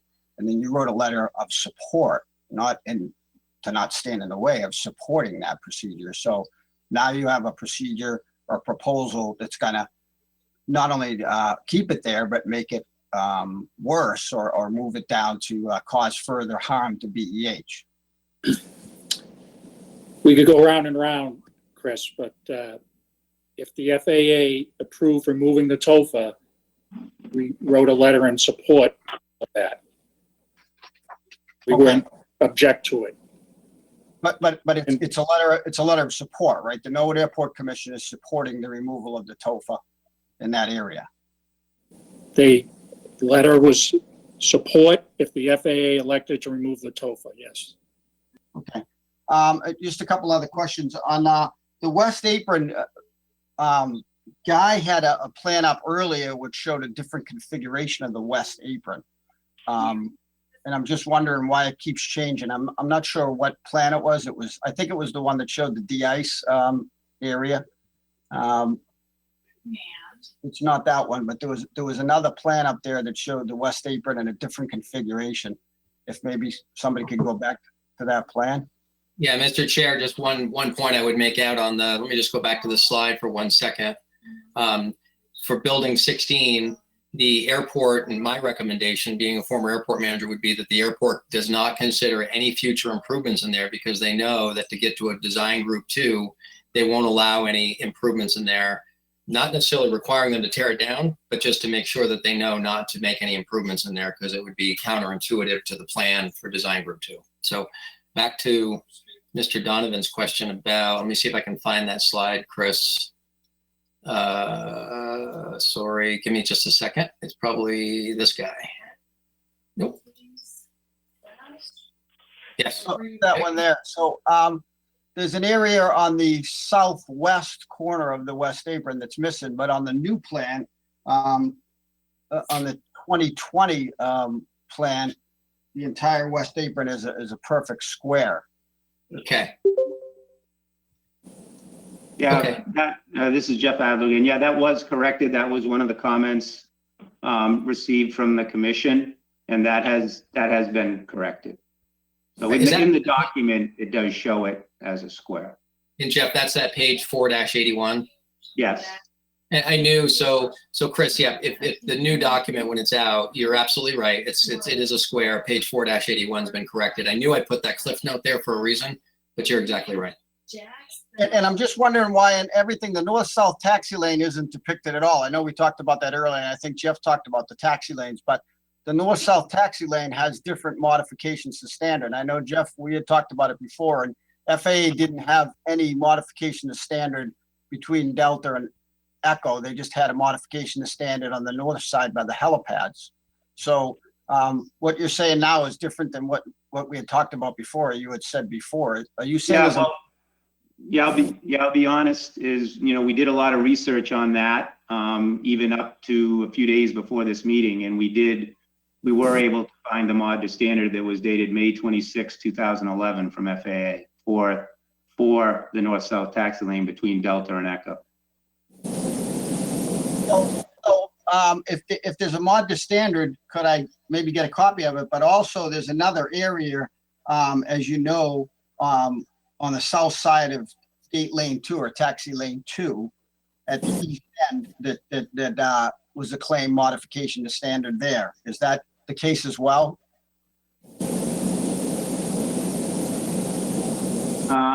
Gate Lane 2. No, I guess I don't know what you're exactly referring to, Chris, so I can't answer that. According to Russ through the flight level fueling restriction plan, they show an area in green that's on the south side of Taxi Lane 2 on the east end that there was a modification approved by the FAA. Is that part of the same modification to standard? Jeff, it's Russ. I don't know. I know what the area that Chris is talking about. It was part of an AIP apron project back in the 90s. I don't know that was, I don't know. He's saying that's a mod to standard. I'm not sure that that's correct, but it was included in the AIP drawings for that apron project. And it's actually part of the internal taxi lane area that you've talked about, the internal taxi lane number 1. Well, I guess, Jeff, getting back to the taxi lane, so there's modifications to standards then, and correct me if I'm wrong, on the north-south taxi lane. But then you're going to try to bring the east-west taxi lane 1, 2, 3 into a standard that is not the same standard as the north-south taxi lane? No, the entire north-south taxi lane, other than between Delta and Echo, is to the full standard. What was determined is that in an effort to get those tie downs back, that FAA did look at it and determined that there was, no unfairness to users, that users for large aircraft did not have to use that area and could use, other means to get to where they needed to go. So it wasn't creating an unfair situation. So that's how that determination was made. For taxi lanes 1, 2, and 3, it's been, determined, discussed that there, could be some unfairness to creating taxi lane specific standards in those areas and restrict users to those hangars by implementing something other than the standard for the airport.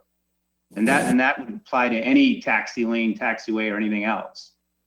So like I said, we did that in 2011. That's what FAA did look at before issuing the mod to standard, was to make sure that we weren't doing anything that would create some kind of an unfair situation for users that, would like to use that section of the taxi lane and could not because we were applying for the mod to standard. Chairman, may I ask a question real quick? Mr. Chairman, so Jeff, can I ask you a question? So would it be safe to say that the airport layout plan, when presented to the Airport Commission, will incorporate all of these and all of these things that we're talking about and have exact dimensions and representation? So it's Correct. a one. Yeah, I'm just wondering, for the interest of time, these are all great questions and are interesting, but I think when we put them down onto one final airport layout plan, which ultimately the FAA will have to approve, and the commission will have to approve before it goes to FAA final, I think it's important that that's put out to everybody so that they can see it. Meaning, when I say put out, that everybody on this call realizes that that is the process and that everything will be more exact rather than these planning slides that we're showing here. Well, and I would ask that if FAA is going to make or see something about the airport, that they understand the current conditions, and then the proposals. The current conditions show a completely different story, and what's really on the ground and what's really happening. There's no current conditions on anything that's going on. And if I can, on the Gate Lane 2 and 3 right now, there's restrictions on wing sizes. So I'm a pilot as well, as everybody knows, and I don't know how we can have a modification to standard and restrict big quote unquote airplanes on between Delta and Echo in the north-south taxi lane when nobody would know that. There's whatever planes are operating in the airport are going through that area anyways. I think that's when it needs to start. Well, again, just a quick answer to that is, that's the whole point about one of the main reasons why we got into this, is that it wasn't exactly clear. And again, not knocking the last master plan, but those items weren't on there. Not that they weren't, trying to be implemented, but they just weren't there. So it wasn't clear. And so one of the things that FAA came up with is, hey, when we do this, we're going to prepare an airport layout plan that's going to clearly designate these taxi lanes with preferred alternatives to show what those dimensions are, so that moving forward, there will be hopefully no confusion on what the dimensions are, how they got there, and with the backup of the master plan itself of how we got there. And I will say also, FAA is clearly aware of what's out there, because that's how this whole thing started, was that you got internal taxi lanes out there that don't meet standard, and we've got to figure out a way to resolve that issue somehow, some way, and that's pretty much how this thing started. I mean, the scope expanded to include other things, but that is how it really started. Jeff, thank you, Jeff. Chris, I'm going to move on to anyone else that has some questions. Okay, can we come back to me if nobody else has any questions? We'll see where we are. We have a limited time on this whole virtual setup, so. Mr. Chairman, Peter Eichley, flight level, with a question. Yes, Mr. Eichley. Yeah, I don't know if this is for Jeff or Guy, or maybe Russ, but so our T bay, flight level's T hangar building, I think it's building, I can't remember the building number actually, but is there a process or is there a timeline with regard to basically implementing the master plan recommendations, which in this case, would involve taking down that building? Or is there some flexibility on that timing? As luck would have it, it is part of our plan, but I was just curious as to sort of how that process goes timing-wise. Yeah, I can jump in, Peter. This is Jeff Adler again. Yeah, there's not a specific timeline. I think what FAA wants is something that we feel is a reasonable answer, and that that can happen over whatever period of time. I mean, again, sooner, certainly you understand, the sooner the better, but there's no commitment within this document that says that building has to be down within like 2 years or something. No, there's nothing like that. It's just that the plan has been developed with the hope and understanding that would be accomplished over time. Okay, thank you. Is there anyone else that has comment or question? Peter Eichley again, one more question. Yes. The runway safety area extensions, do we have, I think that fell in the shorter term, 2018 to 2023, I think it was. Do we know when exactly that will happen? Again, Peter, this is Jeff Adler again. Yeah, that's, when exactly, I can't tell you. The reality is we've submitted a grant for an environmental assessment, which is what's required to do this project. And the goal is it's probably a two-phased EA, similar to what we did for the Taxiway Alpha relocation. So that'll probably take a couple years, and then with the hope we get permitting done. And so I would say if everything worked out well and funding was available, and again, I'm not trying to put my funding hat on here, but I think we talked about it, maybe 3 years out, 2 years for EA and permitting, and, third year, if everything went well, to possibly do construction. But again, there's a lot of ifs in there, and that would probably be a pretty rosy picture if we were able to do it that quickly. But That's at least initially what we talked about. It certainly wouldn't be any sooner, probably, unfortunately, than 3 years. This is Monica Minogue, Tecmo Aviation. I just had a question on, can you give me an idea of the percentage of ramp area that's lost with this alternative?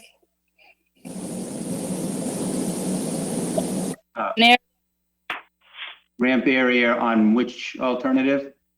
The fourth one. Oh, the fourth alternative? Exact square footage? No, I think we've talked about number of tie downs that will be lost to do that. I don't think we have a square footage, do we? It's just the tie downs?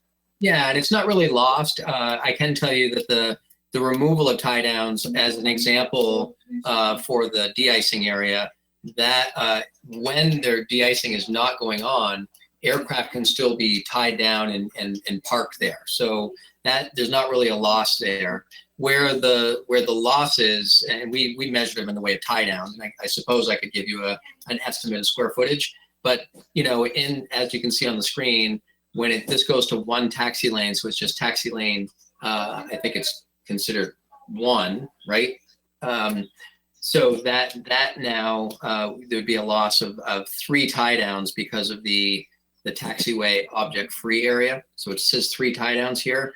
This here down at the bottom for the glycol area says the loss of 3 tie downs. But again, during summer operations or even when de-icing operations are not in play, the FBOs could have aircraft park there. So the net really is for gate 3 is a few tie downs, 3 tie downs here, and then for gate 2 it's a loss of 3 tie downs. I hope that answers your question. Thank you.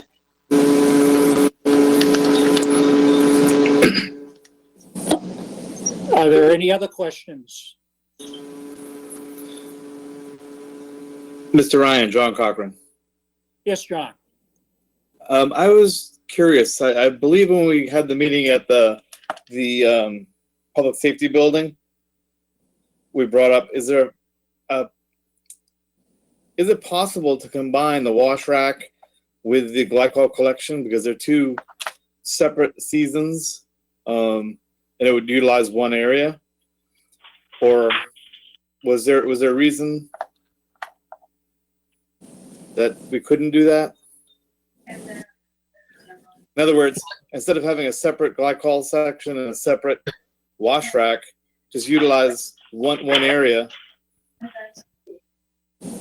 Well, to answer your question, absolutely. This is a planning document with alternatives and to invoke thoughts and get folks to think of different things. Once the glycol area is in place, there's really no reason, if you were putting in a collection system, that the engineers couldn't figure out not only the collection of glycol, but also potentially, the wash chemicals. So there is no reason. I think at the time we were proposing that because that was our first stab at some thoughts, and it really is going to be up to the airport to make that final decision.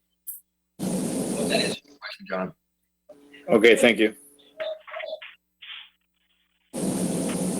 Anybody else with questions? I just have another question if I can, Mark. Sure. Go ahead, Chris. Jeff spoke earlier about fairness and trying to be fair to all users, which I think is a good point. But just so I understand this, in my area, the fairness equation would be that we'd remove all the hangars north of gate lane 3 out of the TOFA, and we would put my entire ramp, apron, or front of my hangar inside the TOFA to include my fueling system. Is that correct? So does it include your fuel system? Jeff, can you answer that? Well, it basically includes, it does come to the face of BEH's hangar, as it does to all the hangars. So anybody else that has anything out in front of their hangars, it's the same issue. So yeah, we shifted it. So, again, the taxi lane, I think we talk about existing conditions, and the center line, problem is the existing condition is not compliant. And Chris, you're right, it's not compliant. And I think everybody knows that. So the answer isn't to, try to be fair to say, well, do we have, take off the front of all the buildings to the north? Or do we try to recenter it so that, we only have one building, which isn't yours, but somebody else's, that would require a removal? And yes, other issues in front of those hangars. Other than that, yes, there is no way to become compliant over time. I mean, if we said all the buildings to the north would have to take off the front of the building, I think FAA would look at it and say, well, that's a plan that's never going to happen. So why are we showing that? And in fairness, they would be right. So Jeff, just like the hangar that Flight Level was talking about, there's no, even though the part of the fuel system is in the TOFA, if this preferred alternative is approved, there's no rush to remove it out of there. It's an existing condition. So, No, and it's a good point, Mr. Chairman. If anything, it's meant to provide a document moving forward so everybody can use it. So when or if modifications, people want to do different things to their buildings or something else along that taxi lane, standard is there. And that we're not going to, certainly not, FAA would not allow or say anything's okay to be built within this. So that's really what it is. Yeah, the rest of it, as long as we say, this is something we're going to work on over time, again, no time definitive, and that, no, tomorrow we would not be asking BEH to take up anything in front of their hangar, nor anybody else's hangar. But yet, talk about opportunities moving forward, that if somebody was going to do modifications to their building or something out front to electrical or something, that, hey, can we move that transformer pad and that transformer? Can we get that out of there now? That would be a nice thing to do. And things like that. So that's really what the goal of this plan is. It isn't to sit there and say, okay, now, over the next year, we need to become compliant.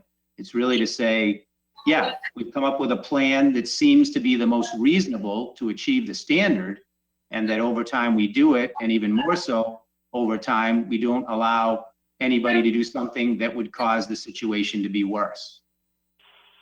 If I may add real quick, didn't mean to cut you off, Mr. Chairman, but as an example, if somebody in that building that I think is building, I think it's 16, if they came to you and said, and I believe it's office space up close that is currently penetrating what would be a design group 2, if they came to the commission asking for the ability to update the inside of that building, it would be up to the commission at that point to say, well, ultimately that building, that part of the building should be removed. So it's probably not the right time. In fact, we necessarily wouldn't consider that a good move for the airport. So you'll have to consider that at that point. correct. So it's like, zoning.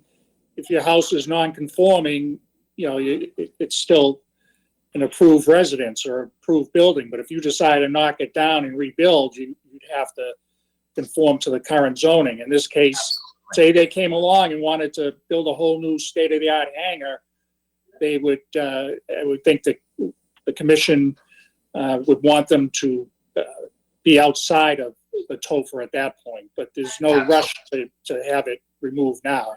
They have a right to leave that building as is. Very logical. Jeff, just to confirm on Gate Lane or Taxi Lane 3, all the other buildings on Taxi Lane 3 are in the TOFA right now, with the exception of BEH, correct? The ones to the north, I believe that to be correct, Chris. And like I said, I don't remember the overlay, but I wouldn't say that's an unfair statement. So, because I just want to be real clear on that, all the buildings except for BEH's fuel system and hangar are in the TOFA. And the proposal is to put all the buildings out of the TOFA and put BEH's hangar and fuel system into the TOFA. Well, I would, if I could respond to that. So I believe I would question, and again, Chris, I understand your concerns. This is planning level. We did the overflight with Cornerstone, planning level survey, if you will, to confirm building 15, is actually in the OFA would require, survey grade. So these are very, very close. And there is room to even shift this a little further south, closer to your building, which I believe would keep 15, the building directly across from yours, out of the OFA completely. But again, that would be survey level confirmation. Well, I can tell you just walking out there with a tape measure that all those buildings are in the TOFA OFA. I don't think anybody would dispute that. All of the buildings on Gate Lane 3 and Okay. Gate Lane 2. Okay. Mr. Sheehan or Mr. Cochran, any comments or questions? I already asked my question. Well, mine was about combining the de-icing glycol collection area and the wash rack because they're used in two totally different seasons. So we're maximizing our loss of tie downs if that's what we're going to use to quantify the loss. That's the only question I have. I agree with that, John. Thank you for that. You're welcome. So this Yeah, is the, Mr. Mr. Chairman, thank you. Just, my questions were all answered. I just want to thank Jeff and his group. I think they did an outstanding job as evidenced by the material they presented. There was one thing touched upon. This was a presentation. So correct, it was not to scale, but as Jeff said, they will have a plan and the meet scale, but this was just for presentation purposes. What would be the next step for the commission, Mr. Chairman? Is this a motion to accept or a motion to approve? I believe either one would work, Mr. Sheehan. I think approving would be stronger. Are you closing public questions, Mr. Ryan, or just want to make sure? Yes, you said you had one more and you were done, so. Well, I'm not done. I said I had several more, but I'd like. No, you said you had one more and we've heard quite a bit. Mr. Chairman, Olton Hughes, I have a question. Yes, Olton Hughes. Yes, as an airport user, a Beechcraft airport user, I see that the runway 10 and 28, that there's light poles and Verizon bucket trucks in the runway safety area, and that's a concern as an airport user. Okay, that's point well taken. And Russ, you can at some point check that out and confirm if there's an issue there. Mr. Chairman, that caller is incorrect. They're not in the runway safety area. I think he's talking about the runway protection zone. Whatever. And we have approached FAA on acquiring the land with that runway protection zone in some of the not obstacles, but some of the structures and whatnot that Mr. Hughes is talking about. So it's a runway protection zone, not a runway safety area. Oh, well, thank you for providing that information. Thank you. So, Mr. Sheehan, as far as Mr. Donovan, this was a presentation of the final plan, looking for the approval. If you do have some more comments, feel free to send them to the airport manager and FAA. But right now, we're proceeding forward, hoping to get a motion to approve this technical master plan update. Okay, so you're not going to allow me to ask any more questions. All right, thank you.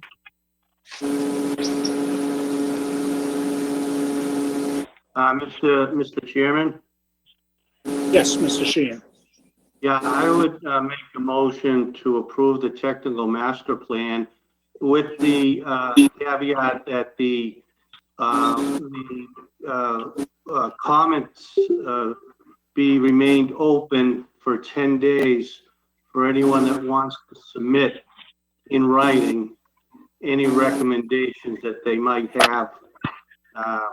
So that would be my motion, so that if someone does have further comments that's either on this call or not on this call, we've given them an opportunity to put them in writing, and then we can discuss them further with Jeff and his crew, and also address if we think that it's relevant at a future meeting. So that's my motion, Mr. Chairman.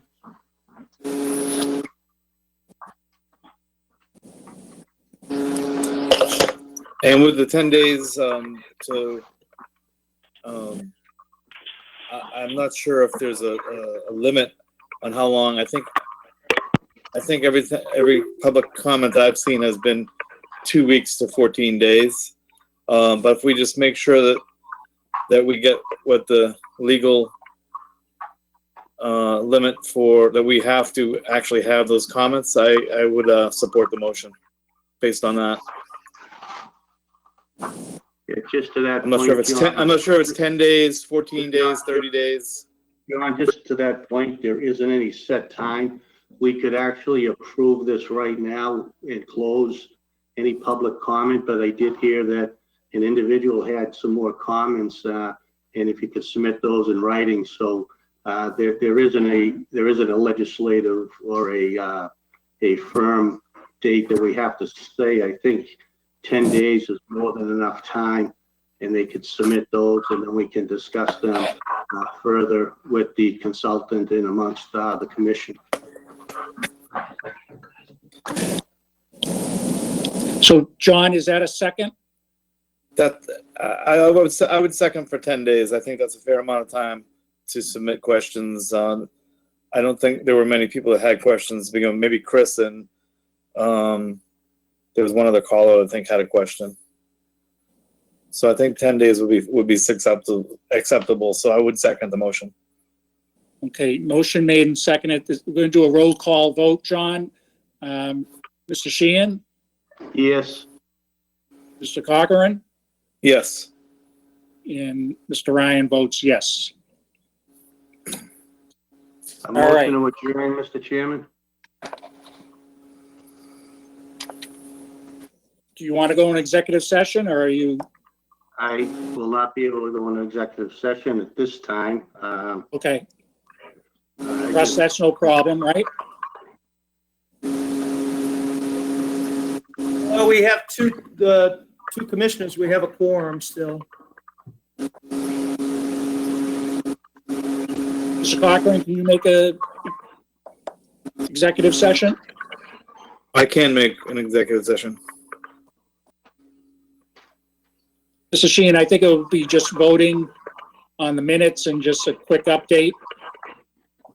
Yeah, unfortunately, with 6 children and sports starting up, I am pressed. I have one waiting for me now to get them from the Bulge to the high school, from baseball to football. I certainly can come back later this evening or tomorrow, Mr. Chairman, but I apologize, I just can't. Would you object that John and I go in? I'm fine with that. Yeah, no, I'm fine. Okay, terrific, thank you. I'm gonna sign off here, sir. Thank you, Mike. So, John, I'd like to look for a motion to go in executive session for purpose 3, to discuss strategy with respect to litigation. If an open meeting may have detrimental effects on the litigating position of the Norwood Airport Commission. 1, Boston Executive Helicopter. 2, Boston Executive Helicopter versus Town of Norwood Airport Commission, Town of Norwood. Also, purpose 3 for executive session to discuss strategy and obtain advice of counsel with respect to potential litigation against I.W. Harding in connection with the AIP project. Finally, for meeting minutes, and we will not return to open session. We will adjourn executive and the open session during the executive session meeting. So with that, John, I'd like a motion. Would you support that motion? Motion. And Motion made. I second it. Mr. Corcoran, roll call. Yes. Mr. Ryan votes yes. Thank you, everyone.